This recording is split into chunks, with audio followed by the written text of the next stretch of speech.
This sexy girl secretly spies on a wealthy man living in the villa across the street every day using binoculars. After figuring out his daily routine, she intentionally drenches herself and pretends to bump into him at the supermarket. Clueless about wine, she uses it as an excuse to strike up a conversation with the rich guy, and they hit it off. When the time is right, the girl acts like she's heading home and turns to leave. By now, the wealthy man has developed feelings for her. After the girl leaves, she realizes it's late and she can't catch a ride. Upon learning this, the rich man offers to give her a lift. At her doorstep, there's suddenly a crashing noise from inside. The girl explains that because she's broke, she has to share the place with a mentally ill roommate. Hearing this, the man feels sorry for her and invites her to crash at his place for the night, but the girl plays coy and declines his kind offer. Hesitating at the door for a long time, the girl is reluctant to go inside. The wealthy man senses her inner struggle, so he backs up the car and invites her to his place again. Seeing her plan worked, the girl gladly agrees. Arriving at the rich man's luxurious mansion, the girl secretly rejoices at the sight of such opulence. After some conversation, the woman's eyes soften and the man accelerates the progression of their relationship. He first introduces his cushy job, then shares his life experiences with her. In the heat of the moment, the wealthy man gets intimate with the woman, and they spend a pleasant night together. Waking up the next day, the woman is gone. The rich man can't stop thinking about every little detail from last night, so he goes to find her at the bar where she works. After the woman gets off work, they plan to head back to his place to continue their date. On the way, they run into a thug. After a brief argument, the thug starts throwing punches. The wealthy man gets seriously injured in the leg while protecting the woman. Feeling guilty, the woman offers to take care of him during this time. When the rich man asks her what she'll do, the woman softly replies, "And I'm willing to have sex with my patient."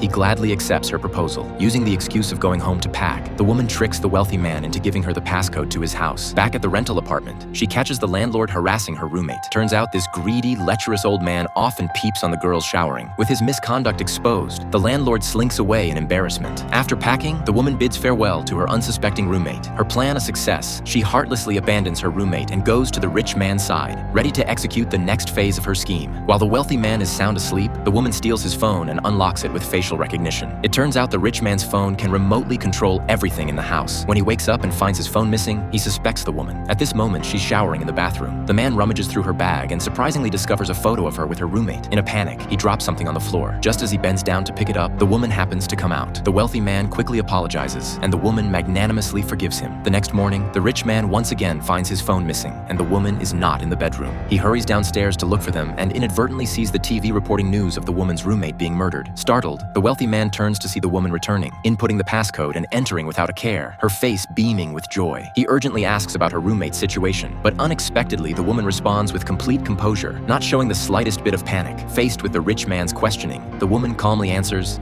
Because I'm the one who killed her.